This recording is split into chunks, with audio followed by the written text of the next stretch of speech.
سبحان الله. الحمد لله الذي أعلى منزلة المؤمنين بكريم خطابه. سبحان الله.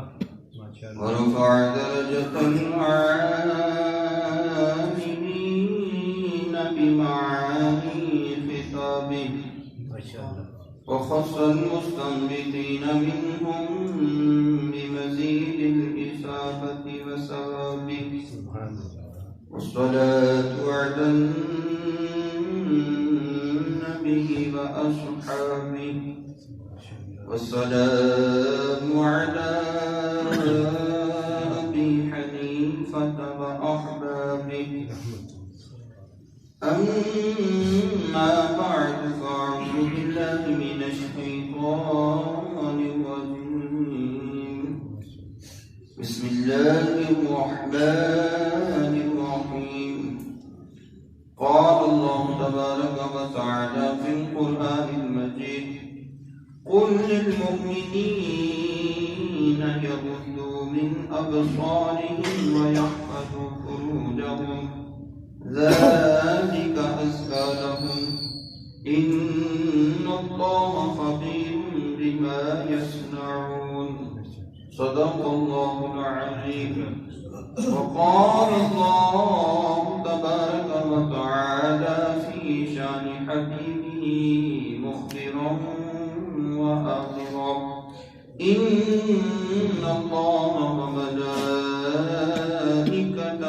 يصلون على النبي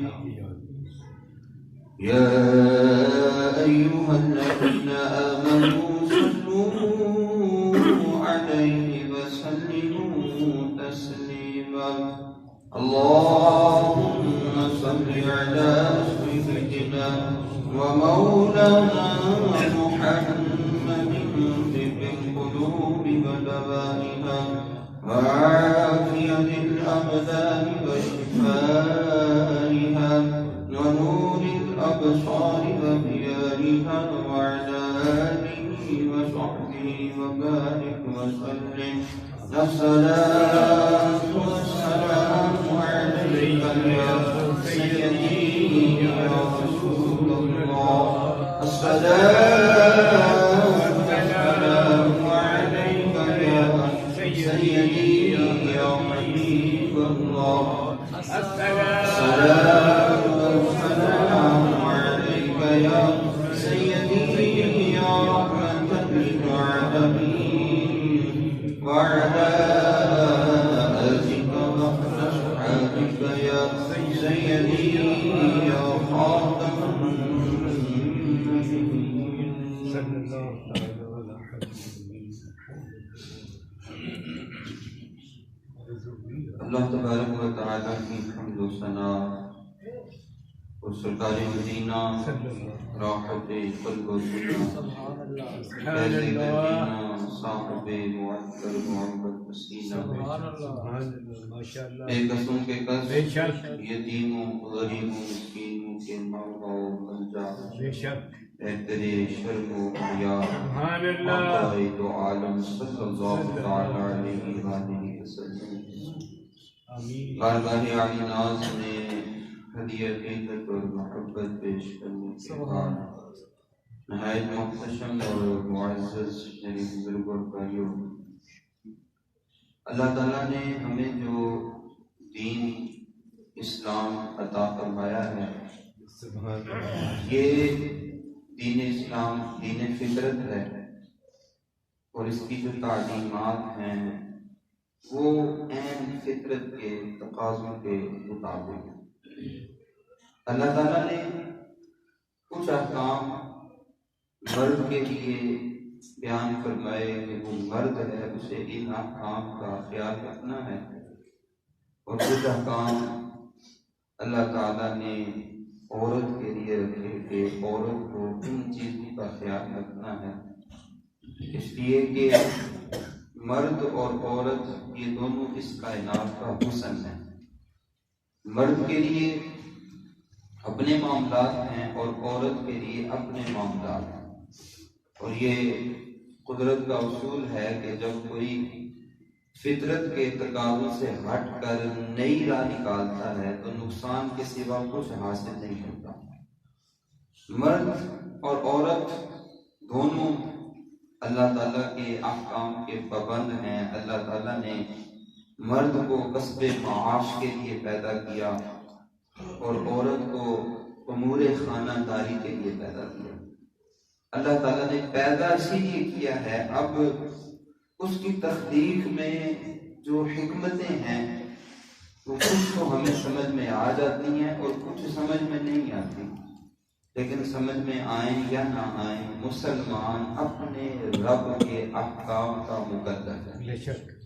اللہ تعالیٰ نے مرد کو حکم دیا اور مرد ان احکام کا پابند ہے۔ سورہ نور کی آیت نمبر 30 میں 18ویں پارے میں اللہ تعالیٰ مرد کے لیے احکام بیان فرماتا ہے اور ارشاد فرماتا ہے قُلْ لِلْمُؤْمِنِينَ يَغُضُّوا مِنْ أَبْصَارِهِمْ وَيَحْفَظُوا فُرُوجَهُمْ، اے میرے محبوب آپ مسلمان مردوں کو یہ حکم دے دیں کہ وہ اپنی نگاہیں کچھ نیچی رکھیں، اپنی نگاہیں کچھ نیچی رکھیں۔ یہ مردوں کے لیے حکم بیان ہو رہا ہے اور فرمایا وَيَحْفَظُوا فُرُوجَهُمْ، اور وہ اپنی شرمگاہوں کی حفاظت کریں۔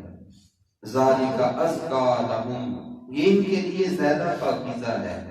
اپنی نگاہیں جھکا کے رکھیں اور اپنی شرمگاہوں کی حفاظت کریں۔ إِنَّ اللَّهَ خَبِيرٌ بِمَا يَصْنَعُونَ، بے شک اللہ ان کے کاموں سے خبردار ہے۔ بے شک اسلام نے جو مرد کے لیے حکم بیان کیا، جو مرد کو احکام دیے، ان کی پابندی مرد پر لازم ہے، اور جو عورت کے لیے احکام ہیں عورت کے لیے ان کی پابندی لازم ہے، ضروری ہے۔ جب اس پابندی کو ہٹا کر، اس بیریئر کو ہٹا کر کراس کرنا چاہیں گے تو یاد رکھیے گا اس کا نقصان اور اس کی تباہی کا جو سامنا ہے وہ صرف ان لوگوں کو نہیں، یہ آنے والی نسلوں کو برداشت کرنا پڑتا ہے۔ مرد اور عورت کے لیے جو اللہ کی طرف سے مقرر کردہ حکم ہیں، احکام ہیں، ان کی پابندی دونوں کے لیے لازم ہے۔ یہ گاڑی کے دو پہیے کی مانند ہیں، اگر ایک پہیہ بھی خراب ہوگا تو گاڑی نہیں چل سکے گی۔ مرد اور عورت کی مثال یہی ہے، اگر مرد خراب ہوا تو اس سے عورت کی زندگی بھی متاثر ہوگی، اور اگر عورت خراب ہوئی تو اس سے مرد کی زندگی بھی متاثر ہوگی۔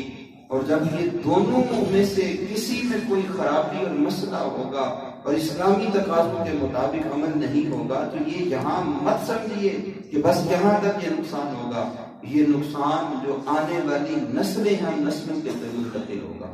تو اللہ تعالیٰ نے مرد کو کیا حکم دیا کہ مرد شرم و حیا والا ہونا چاہیے، وہ پیکر شرم و حیا ہو۔ کس طرح کی شرم و حیا کا پیکر ہو؟ حضرت عثمان غنی رضی اللہ تعالیٰ عنہ ان کی شرم و حیا کو آئیڈیل بنا کے اللہ تعالیٰ نے مردوں کے سامنے رکھا اور کیا بیان فرمایا؟ حضرت عائشہ رضی اللہ تعالیٰ عنہ بیان فرماتی ہیں کہ ایک دن حضور علیہ السلام تشریف فرما تھے اور آپ کی ران سے کچھ تہمت کا کپڑا ہٹا ہوا تھا۔ حضرت ابوبکر صدیق آئے، حضرت عمر فاروق رضی اللہ تعالیٰ عنہ وہ آئے، حضور سے اجازت طلب کی، آپ نے اجازت دے دی، وہ آگے حضور علیہ السلام جس طرح نارمل حالت میں بیٹھے تھے اسی طرح بیٹھے رہے، اور پھر حضرت عثمان غنی رضی اللہ تعالیٰ عنہ آئے تو حضور علیہ السلام سیدھے ہو کے بیٹھ گئے اور تہمت جو ران سے یعنی ٹانگ سے تھوڑا سا ہٹا ہوا تھا اس کو وہاں پہ سیدھا کر دیا۔ بعد میں جب عرض کی گئی حضور، حضرت عائشہ فرماتی ہیں میں نے عرض کی حضور میرے بابا آئے، عمر فاروق رضی اللہ تعالیٰ عنہ آئے، آپ اسی طرح تشریف فرما رہے جیسے پہلے تشریف فرما تھے، لیکن عثمان غنی رضی اللہ تعالیٰ عنہ جب آئے تو آپ سیدھے ہو کے بیٹھ گئے اور اپنا کپڑا اپنی ٹانگ پہ سیدھا کر دیا۔ اس کی کیا وجہ تھی؟ فرمایا عائشہ میں اس سے حیا کیوں نہ کروں جس سے رب کے فرشتے بھی میرا عثمان شرم و حیا والا ہے۔ یہ اس کا مطلب یہ ہرگز نہیں ہے کہ معاذ اللہ دیگر صحابہ ایسے نہیں تھے، سارے ہی شرم و حیا کے پیکر تھے، لیکن ہر ایک کو ایک وصف دے کر جو لوگوں کے سامنے رکھا ہے تاکہ لوگوں کے لیے ایک آئیڈیل کردار ہو۔ اب اللہ تعالیٰ نے فرمایا کہ مسلمان مرد کا تقاضا اس کی زندگی کا اور اس کو رب کا حکم یہ ہے کہ مسلمان مرد اپنی نگاہیں جھکا کے رکھتا ہے اور وہ اپنی نگاہوں سے وہ نہیں دیکھتا کہ جس کو دیکھنے سے اللہ تعالیٰ نے منع کیا ہے۔ اور پھر جب یہ آیت کریمہ نازل ہوئی جس میں اللہ تعالیٰ نے فرمایا کہ مسلمان مردوں کو حکم دیں کہ وہ اپنی نگاہیں کچھ نیچی رکھیں اور اپنی شرمگاہ کی حفاظت کریں، تو آپ اس کا دیکھیں اسلوب، فرمایا پہلے اپنی نگاہیں نیچی کریں اور پھر شرمگاہ کی حفاظت کریں۔ کیوں؟ اس لیے کہ شرمگاہ ڈائریکٹ نہیں بہکتی، پہلے نظر بہکتی ہے، اور جب نظر بہکتی ہے تو پھر دل میں خیال پیدا ہوتا ہے، جب خیال پیدا ہوتا ہے تو اس کے ذریعے پھر انسان گناہوں کی وادی میں گھس جاتا ہے اور وہ گناہ کر دیتا ہے۔ اس لیے اسلام کہتا ہے کہ اس ذرائع کو ہی بند کر، اس ذریعے کو ہی بند کر دو جو ذریعہ تمہیں گناہوں کی طرف لے کر جائے۔ اور حدیث طیبات دیکھیں، آقا کریم صلی اللہ علیہ وسلم فرماتے ہیں، حضرت ابو سعید خدری اس حدیث کے راوی، فرمایا تم راستوں میں نہ بیٹھا کرو، راستوں میں نہ بیٹھا کرو۔ صحابہ نے عرض کی یا رسول اللہ اس کے بغیر تو ہمارا گزارا نہیں ہے، راستوں میں ہم بیٹھتے ہیں، بیٹھنا پڑتا ہے۔ فرمایا اچھا اگر راستوں میں بیٹھنا ہے تو پھر راستوں کا حق بھی ادا کرو۔ اب اس سے اندازہ کر لیں، چوکوں میں بیٹھنا، گلیوں میں بیٹھنا یا دیگر جگہوں میں، اور بطور خاص جو نوجوان طبقہ ہے جہاں پہ جناب بیٹھا جاتا ہے چار دوستوں کے ساتھ کسی بھی نام پہ، پارٹی کے نام پہ یا کسی بھی نام پہ، تو وہ سارے اس کے ایک تربیت حاصل کر سکتے ہیں۔ فرمایا صحابہ تم راستوں میں نہ بیٹھا کرو۔ عرض کی حضور ہم راستوں میں نہ بیٹھے گزارا نہیں ہوتا، کام کاج ہوتے ہیں۔ فرمایا اگر راستوں میں بیٹھنا ہے تو پھر ان کا حق بھی ادا کرو۔ عرض کی حضور راستوں کا حق کیا ہے؟ اسے دور کر دو، اگر کوئی سلام کرے اس کا جواب دو، نیکی کی دعوت دو، برائی سے منع کرو، اور چوتھی چیز فرمایا اپنی نظریں جھکا کے، کیا فرمایا اپنی نظریں جھکا کے رکھو۔ یہ مرد کے لیے حکم ہے کہ وہ اپنی نگاہیں نیچی رکھے، یہ آقا کریم صلی اللہ علیہ وسلم کا حکم۔ اور آپ یقین کیجئے صحابہ کرام رضی اللہ تعالیٰ عنہم اجمعین، یہ ان کی زندگی کا اگر عکس دیکھنا ہو تو آپ ان کی سیرت پڑھ کے دیکھیں، کیا ان کا انداز اور کیا کردار ہوتا تھا۔ ایک صحابی رضی اللہ تعالیٰ عنہ کو حضور کام بھیجتے ہیں کسی کام سے، وہ جا رہے ہیں گزر کے، تو راستے میں ایک گھر میں ان کی نظر پڑ جاتی ہے اور عورت کو اس حالت میں دیکھتے ہیں کہ اس کے سر پہ دوپٹہ نہیں، اور جب چہرے پہ نظر پڑی تو کچھ دل میں خیال ایسا پیدا ہو گیا اس کے حسن کی طرف دیکھ کر، فوراً اپنے آپ کو جھنجھوڑا کہ یہ میں کیا دیکھ رہا ہوں، لیکن پھر شرمندگی سے کہ میں یہ نگاہ دے کے حضور کے سامنے کیسے جاؤں، میں نے عورت کو دیکھ لیا، حالانکہ وہ ایک غیر ارادی طور پہ نظر پڑ گئی تھی، لیکن شرم و حیا کا یہ عالم تھا کہ وہاں حضور کی بارگاہ میں واپس نہیں جاتے، جنگل میں چلے جاتے ہیں، اپنا گھر کا چھوڑ کے جنگل میں 2-4 دن گزر گئے۔ حضور فرماتے ہیں وہ آ ہی رہا، میں نے اسے کام بھیجا تھا، جب بلایا گیا پکڑ کے لایا گیا تو حضور سے نگاہیں نہیں ملا رہے اور رو رو کے برا حال کیا ہے۔ حضور نے فرمایا کیا ہوا؟ عرض کی حضور مجھ سے خیانت ہو گئی، میں نے اس آنکھ سے اس کو دیکھ لیا ہے کہ جسے دیکھنے سے رب نے منع کیا ہے، میرے دل میں خیال پیدا ہو گیا تھا، تو آپ میرے لیے رب سے بخشش کی دعا کریں، میں اپنے رب سے معافی کا طلبگار ہوں۔ یہ ان کا انداز تھا۔ یہ مردوں کے لیے حکم ہے، یہ مرد جو ہیں وہ اپنی نگاہیں جھکا کے رکھیں۔ اور حضور علیہ السلام نے باقاعدہ ارشاد فرمایا کہ اگر ایک نظر کے بعد دوسری نظر کسی عورت پر پڑی ہے تو پہلی تو جائز ہے لیکن دوسری نظر جائز نہیں۔ مطلب پہلی جائز ہونے کا مطلب یہ نہیں ہے کہ بندہ جان بوجھ کے اس راستے پہ کھڑا ہو جائے کہ جہاں سے کسی عورت نے گزرنا ہے، کسی غیر محرم نے گزرنا ہے تو اسے دیکھے اور پہلی نظر دیکھتا رہے، یہ جائز نہیں ہے۔ اس کا مطلب یہ ہے کہ جب بندہ کسی راستے سے گزر کے جا رہا ہے، کہیں بیٹھا ہے، اس کی اچانک کہیں نظر پڑ جاتی ہے، تو فوراً اپنی نظر کو جھکا لے۔ جو پہلی نظر پڑی ہے اس پہ اسے گناہ نہیں ہوگا، لیکن دوبارہ اگر دیکھے گا اور بار بار اس کی طرف دیکھتا رہے گا تو اس کی معافی نہیں ہے، اس پہ پکڑ ہے۔ یہ مرد کے لیے حکم ہے کہ وہ اپنی نگاہ جھکا لے۔ اور آقا کریم صلی اللہ علیہ وسلم نے فرمایا یہ اسلام ہمارا حیا کا، ہمارا اسلام ہمارا دین شرم و حیا کا درس دیتا ہے۔ اور حضور علیہ السلام کیا فرماتے ہیں، جو مسلمان کسی عورت کے حسن و جمال کی طرف بغیر ارادے کے پہلی بار نظر کرے اور پھر اپنی نظر جھکا لے شرم کے مارے، تو اللہ تعالیٰ اسے ایسی عبادت کرنے کی توفیق دے گا جس کی عبادت کا مزہ وہ اپنے دل میں پائے۔ یہ عبادت کی لذت جو چھین جاتی ہے اور گناہوں میں جو بندہ مستغرق ہو جاتا ہے اور پھر اسے احساس تک نہیں ہوتا، اس کی ایک بڑی وجہ یہ بھی ہوتی ہے کہ انسان وہ دیکھتا ہے جس سے دیکھنے سے اللہ تعالیٰ نے منع کیا ہے۔ لیکن اس کے برعکس آپ اسلام کو دیکھیں، حضرت موسیٰ علیہ السلام آپ ایک مرتبہ پہاڑ پہ جا رہے ہیں، کوہ طور پہ اللہ تعالیٰ سے ہم کلام ہونے، تو آپ نے جب لوگوں کو ساتھ لیا تو اللہ تعالیٰ کا حکم ہوا کہ موسیٰ تمہارے ساتھ وہ شخص ہونا چاہیے جس نے کبھی کوئی گناہ نہ کیا، جس نے کبھی کوئی گناہ نہ کیا ہو۔ حضرت موسیٰ علیہ السلام نے اعلان کیا تو سارے لوگ واپس پلٹ کے صرف ایک شخص ساتھ جا رہا تھا، اور اس کی بھی ایک آنکھ نہیں تھی، صرف ایک آنکھ تھی، کانا تھا، ایک آنکھ تھی نہیں اس کی۔ حضرت موسیٰ علیہ السلام نے اس سے فرمایا کہ بندہ خدا، کیا تو نے سنا نہیں کہ مجھے رب نے حکم دیا ہے کہ اس پہاڑ پہ وہی آئے گا جس نے کبھی کوئی گناہ نہیں کیا، کیا تو نے کوئی گناہ نہیں کیا؟ عرض کی گناہ تو ہوا ہے۔ فرمایا موسیٰ علیہ السلام نے کہ پھر چل کیوں رہے ہو میرے ساتھ، تو چلے جاؤ۔ اس نے عرض کی حضور میرا گناہ سن لیں، پھر اگر فرمائیں گے۔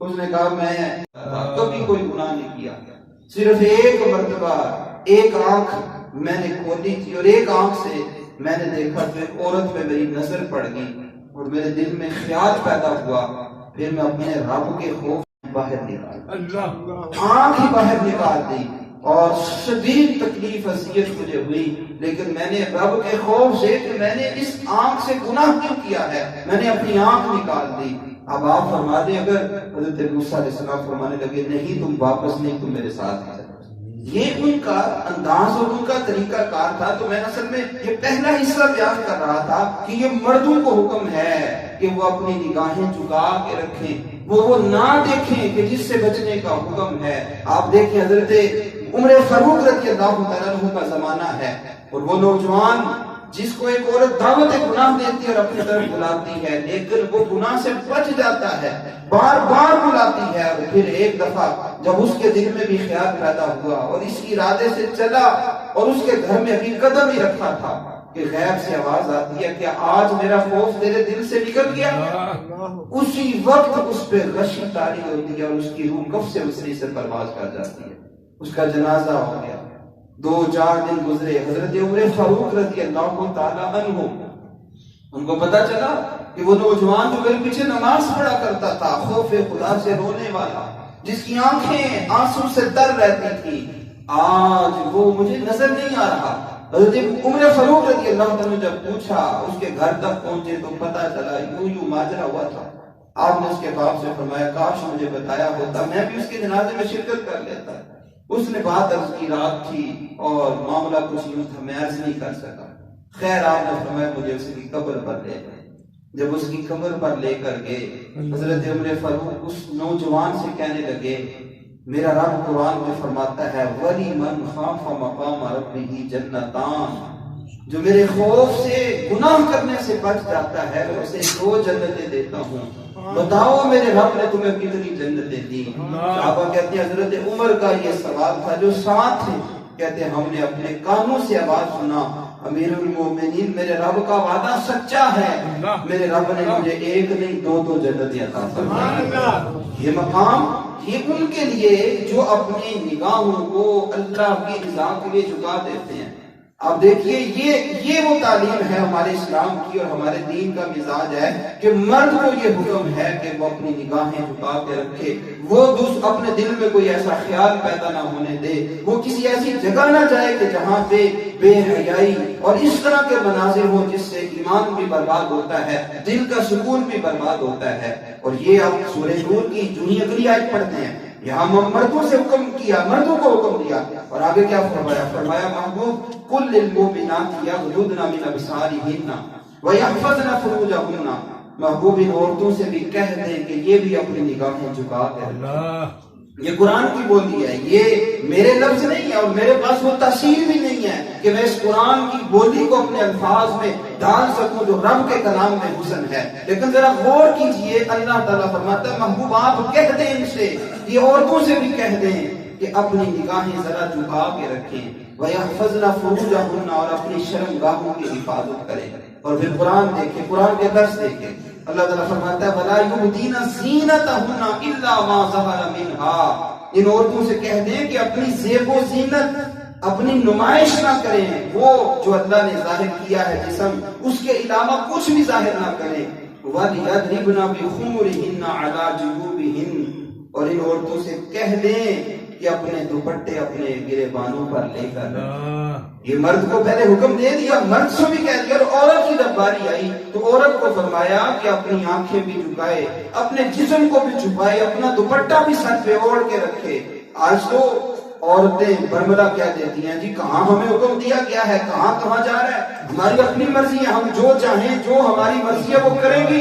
اسلام نے عورتوں کو آزادی دی ہے تو لہٰذا ہم اپنی مرضی کریں گی۔ لیکن آپ قرآن کی بولی دیکھیں، اللہ تعالیٰ فرماتا ہے کہ ان عورتوں سے کہہ دیں، آپ حکم دے دیں کہ اپنے دوپٹے اپنے چہروں اپنے گریبانوں پر اوڑھ کے رکھیں، اور پھر فرمایا وَلَا يُبْدِينَ زِينَتَهُنَّ، رشتے بیان کیے کہ ان عورتوں سے کہہ دیں اپنی زیب و زینت ظاہر نہ کریں، إِلَّا لِبُعُولَتِهِنَّ، مگر اپنے شوہروں کے لیے، او آبائهن، یا اپنے باپ دادا کے لیے، او آبائی بعولتهن و ابنائهن و ابنائی بعولتهن او اخوانهن او بنی اخوانهن او بنی اخواتهن او نسائهن او ما ملکت ایمانهن بالتابعین۔ یہ ساری آیت میں اللہ تعالیٰ رشتے بیان کیے، باپ بیٹا ماں اور یہ جتنے بھی رشتے دار ہیں محرم والے، ان کے علاوہ فرمایا کہ کسی کے سامنے وہ عورت اپنا پردہ ظاہر نہ کرے۔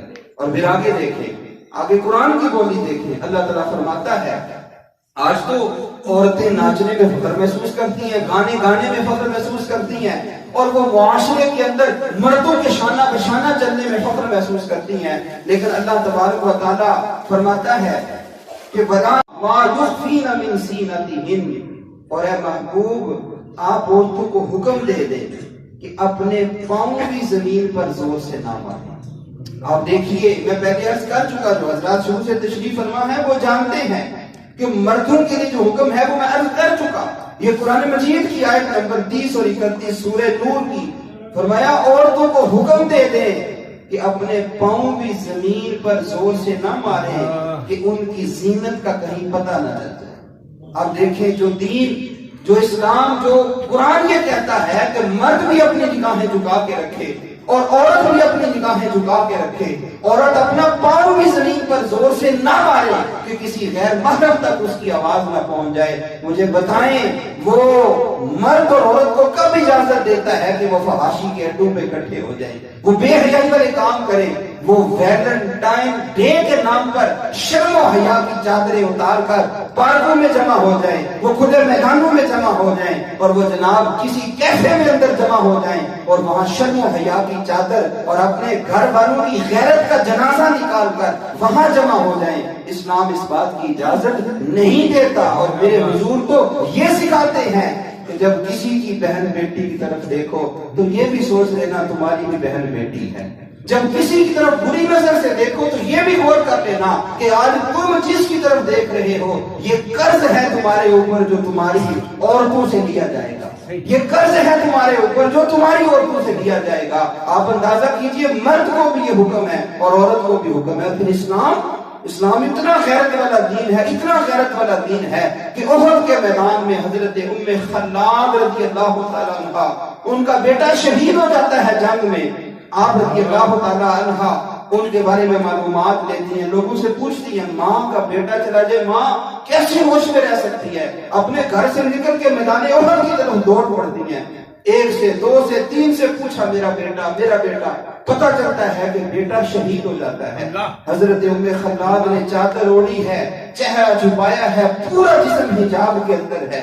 کسی نے کہہ ہی دیا ام خلاد تیرا جوان بیٹا چلا گیا دنیا سے، آج بھی تو نے اس قدر پردے کا اہتمام کیا ہے، میں نے بیٹا کھویا ہے، میں نے حیا نہیں کھوئی۔ ان عورتوں نے تو نہیں حضور کی بارگاہ میں کہا کہ یہ ہمارے حق پہ ڈاکہ ڈالا جا رہا ہے اور ہمارے حق کو غصب کیا جا رہا ہے، یہ ہماری عورتوں کی آزادی اظہار پہ پابندی لگ رہی ہے۔ یہ اسلام کا مزاج ہے، یہ اسلام اور دین کا تقاضا ہے۔ اور آپ پھر دیکھیں اسلام اتنا غیرت والا دین ہے کہ حضرت عبداللہ بن سلام رضی اللہ تعالیٰ عنہ یہ یہودیوں کے بہت بڑے عالم تھے، انہوں نے جب اسلام قبول کیا تو ان کا واقعہ بڑا عجیب ہے۔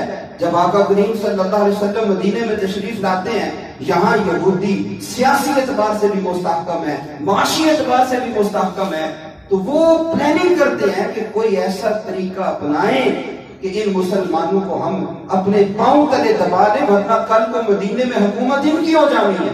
انہوں نے یہ سوچ لیا اور پلاننگ کر کے انہوں نے سارے جو ان کے مذہب کے علماء تھے ان کو جمع کیا اور سوالات ترتیب دینے لگے کہ سوالات ترتیب دو، اور بڑی مذہب میں جب محمد صلی اللہ علیہ وسلم اپنے صحابہ کے ساتھ تشریف فرما ہوں تو ان سے سوال کرو، اس سوال کے بعد یہ سوال دے سکیں گے تو ہم ڈنڈورا پیٹ دیں گے کہ یہ لیڈ کرتے تھے، رئیس العلماء کے سب سے بڑے عالم تھے اور ابھی تک یہودی تھے۔ جب سوال کرنے مسجد نبوی میں آئے، آقا کریم صلی اللہ علیہ وسلم سے سوال کرنا چاہا تو حضور صحابہ کو واضح ارشاد فرما رہے تھے۔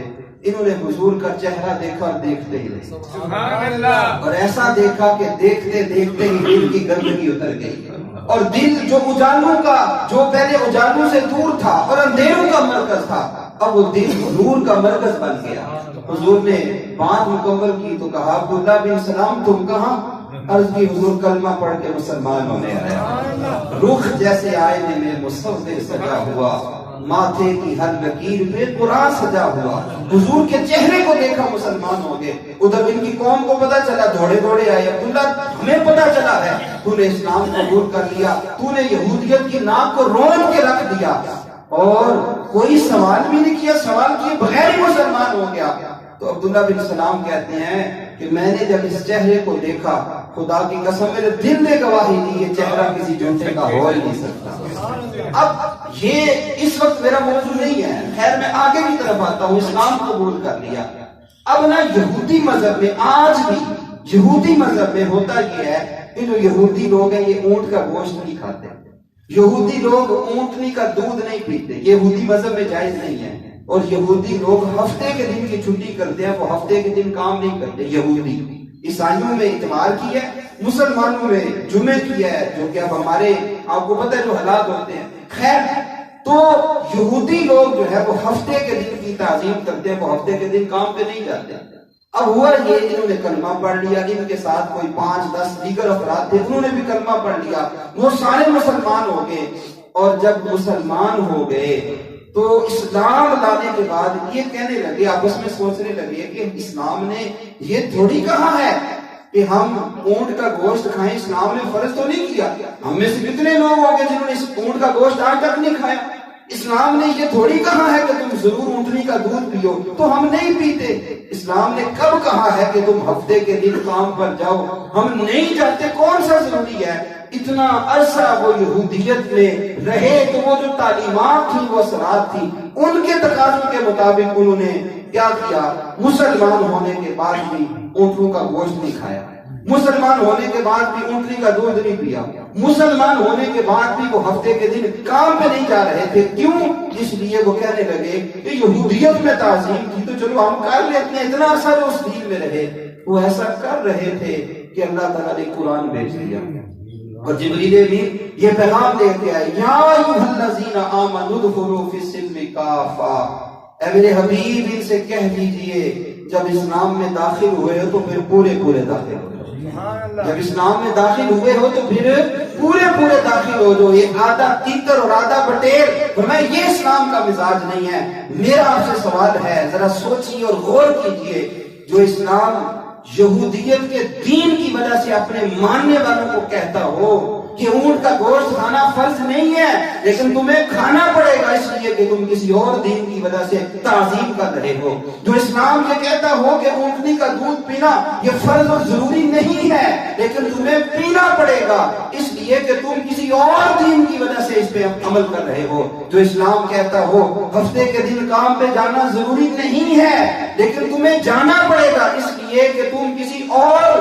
دین کی وجہ سے اس دن پر کام پہ نہیں جا رہے۔ مجھے بتائیے وہ تعلیمات جو اسلام کے حکم کے خلاف نہ ہو، اسلام پھر بھی انہیں گوارا نہ کرے، تو وہ تعلیمات جو اسلام کے حکم کے خلاف ہوں اسلام کب ان کی اجازت دے سکتا ہے؟ وہ کسی کی نام پہ ہوں، وہ دین کے نام پہ خرافات ہوں، وہ دنیا کے نام پہ خرافات ہوں، وہ کسی مذہب کے نام پر ہوں، کسی عقیدے کے نام پر ہوں، یا کسی مسلک کے نام پر ہوں، کسی طرح کی خرافات کی اسلام اجازت نہیں دیتا۔ اب آپ آ جائیں پھر ذرا اپنے معاشرے کی رسموں پر، پھر آ جائیں وہ شام کلندر سے لے کر مہندی کی ڈھولک تک، اور پھر بجتے ہوئے باجے، اور ان دنوں پہ جن دنوں پہ رقص و سرور کی نوجوان بیٹیاں ماں باپ کے سامنے اپنے اپنے فن کا مظاہرہ کر رہی ہوتی ہیں، ان ساری رسوم اور سارے روایات پہ آ جائیں، اور آ جائیں پھر ویلنٹائن ڈے پر، اور آ جائیں پھر بسنت پر، اور ہر اس بری رسم پر جہاں جانیں بھی جاتی ہیں، جہاں شرم و حیا کی چادریں اتار کر بیچ بازاروں میں پامال کر دی جاتی ہیں، ہر اس رسم پہ آئیں۔ میرا اسلام تو اتنا غیرت والا ہے کہ وہ حکم جو کسی اور مذہب کا ہے اور اسلام کی تعلیمات سے نہیں ٹکراتا، اسلام اس پہ بھی نہیں چلنے دیتا، تو پھر جو حکم رب کے حکم کی دجیاں میں پھیر دے، جو کام اسلام کی تعلیمات کو پامال کر دے، مجھے بتائیے پھر اسلام اس کے جواز کا حکم کیسے دے سکتا ہے؟ لہذا یہ نوجوان معاشرہ یاد رکھے، اسلام شرم و حیا والا دین ہے، اسلام غیرت والا دین ہے۔ اسلام چاہتا ہے کہ میرا نوجوان وہ وارث بنے صلاح الدین ایوبی کا۔ اسلام کہتا ہے کہ میری قوم کی بیٹیاں یہ وارث بنے حضرت عمارہ کی۔ اسلام یہ کہتا ہے کہ اس قوم کے جو نوجوان ہیں وہ وارث بنے محمد بن قاسم کے۔ اسلام یہ کہتا ہے کہ یہ وارث بنے سلطان محمود غزنوی کے، یہ وارث بنے ٹیپو سلطان کے، یہ وارث بنے شہاب الدین غوری کے، یہ وارث بنے ان صحابہ کے جنہوں نے دریاؤں میں بھی گھوڑے ڈال دیے تھے۔ یہ کب ہوگا؟ جب اسلام کے ان تقاضوں اور اس حکم کے مطابق چلے گے جس کا رب نے قرآن میں حکم دیا ہے۔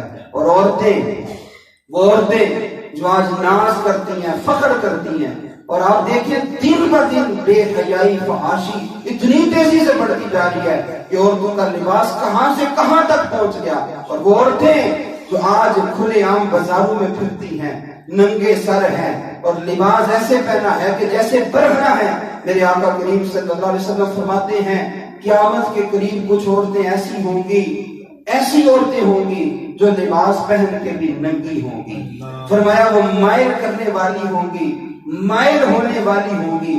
اونٹ جس طرح بختی اونٹ ہوتے ہیں، ان کی کوہان ہوتی ہے، اس طرح اکڑ اکڑ کے چلنے والی ہوں گی۔ فرمایا ایسی عورتیں جنت میں تو کیا داخل ہوں گی، ان کو جنت کی خوشبو بھی نہیں سنائی دے گی۔ وہ عورتیں جو لباس پہننے کے باوجود برہنہ ہوتی ہیں، ننگی ہوتی ہیں، فرمایا ایسی عورتوں کو جنت میں داخل کرنا تو درکنار، جنت کی خوشبو بھی نہیں پائیں گی۔ حالانکہ میرے حضور فرماتے ہیں جنت کی خوشبو 500 سال کی مسافت سے بھی محسوس ہو جاتی ہے۔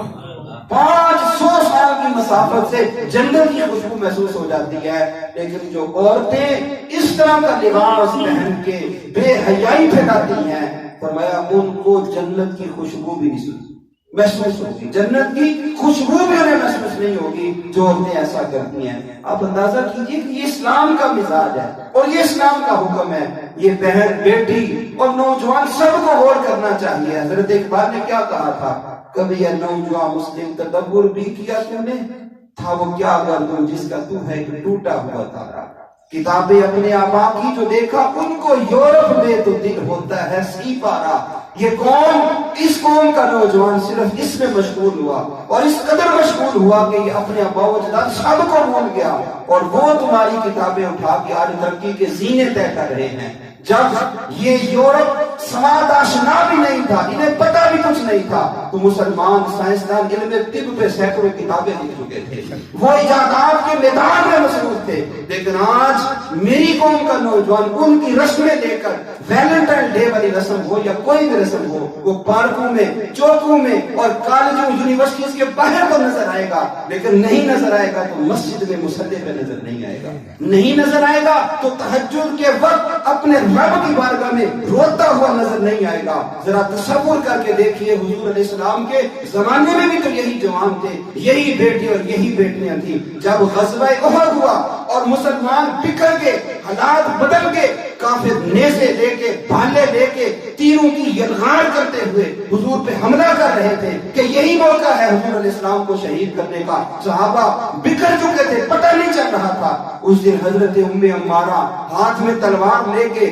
سینے پہ وہ اپنے ڈھال پکڑ کے حضور کے سامنے کھڑی ہو جاتی ہیں. کبھی ادھر لڑتی ہیں, کبھی ادھر لڑتی ہیں. یہ بھی عورت تھی. حضور علیہ السلام نے جنگ کے بعد فرمایا, ام عمارہ اللہ رحم کرے تم پر, تمہاری نسلوں پر. آج میں جدھر دیکھتا تھا مجھے تم ہی تم نظر آتی تھی, آج مجھے تم ہی تم نظر آتی تھی. یہ بھی تو عورتیں تھی نا, وہ بھی تو اسلام کی بیٹیاں تھیں, وہ بھی تو اسلام ہی کی مائیں تھیں. وہ جس میدان میں پہنچتی تھی تو پتا چلتا تھا کہ یہ اسلام کی بیٹیاں ہیں. لیکن آج معاشرہ یکسر, اور اگر یہاں ممبر و محراب سے کوئی بولتا ہے تو لوگ اسے تقیہ دوست بھی کہتے ہیں, لوگ اسے تنگ نظر بھی کہتے ہیں, لوگ اسے جہالت کا منبع بھی کہتے ہیں, لوگ انہیں جہالت کی فیکٹریاں بھی کہتے ہیں. وہ سب کچھ کہتے رہے, لیکن میرے رب کا قرآن کبھی جو ہے وہ جھوٹا نہیں ہو سکتا. میرے رب کے, اور یہ یاد رکھیے گا, کبھی کرونا وائرس تو کبھی کوئی بیماری تو کبھی کوئی, کبھی جناب چینی کا قحط تو کبھی پیٹرول کا قحط, کبھی آٹے کی کمی تو کبھی کوئی. اللہ کا عذاب صرف یہ نہیں ہے کہ آسمان سے پتھر برسے, یہ قحط میں مبتلا ہو جانا, یہ چینی کا نہ ملنا, یہ بے ایمان حکمران مل جانا, لوگوں کی سسکیاں انہیں سنائی نہ دینا, یہ بھی اللہ کا عذاب ہے. اور میرے حضور فرماتے ہیں جب کسی قوم کے اندر فحاشی اور بے حیائی پھیل جاتی ہے, اللہ تعالیٰ انہیں ان بیماریوں میں مبتلا کر دیتا ہے جن کا نام نہ پہلو نے سنا ہوتا ہے نہ بعد والوں نے سنا ہوتا ہے. روز نئی بیماری, جناب ٹاک شوز کر لیں, جو مرضی کر لیں, یہ وجہ ہے وہ وجہ ہے, جو کچھ مرضی کر لیں, جب تک رب کے حکم اور رب کے قرآن کے مطابق فیصلہ نہیں کریں گے باخدا کبھی تبدیلی نہیں آ سکتی اور یہ معاشرہ نہیں بدل سکتا. اس لیے ہم ویلنٹائن ڈے والے نہیں ہیں, ہم رب کے اس قرآن والے ہیں جو کہتا ہے مرد تو بھی نگاہیں جھکا لے, اے اسلام کی بیٹی تو بھی اپنی نگاہیں جھکا لے. تم شرم و حیا کے پیکر ہو, تم بے حیائی اور فحاشی پھیلانے والے نہیں ہو. اور اگر کبھی خیال آئے تو سوچ لینا اگر کسی کی بیٹی بہن ہے تو تمہاری بھی بیٹی بہن ہے. آج کسی کے بارے میں یہ سوچو گے تو کل کو مت سمجھنا کہ تم محفوظ رہو گے. اس لیے قرآن کی بولی سمجھیے, قرآن کے پیغام کو سمجھیے, اور آئیے اسلام کے دامن میں اور شرم و حیا کے پیکر بن جائیے. اللہ مجھے آپ کو عمل کی توفیق عطا فرمائے.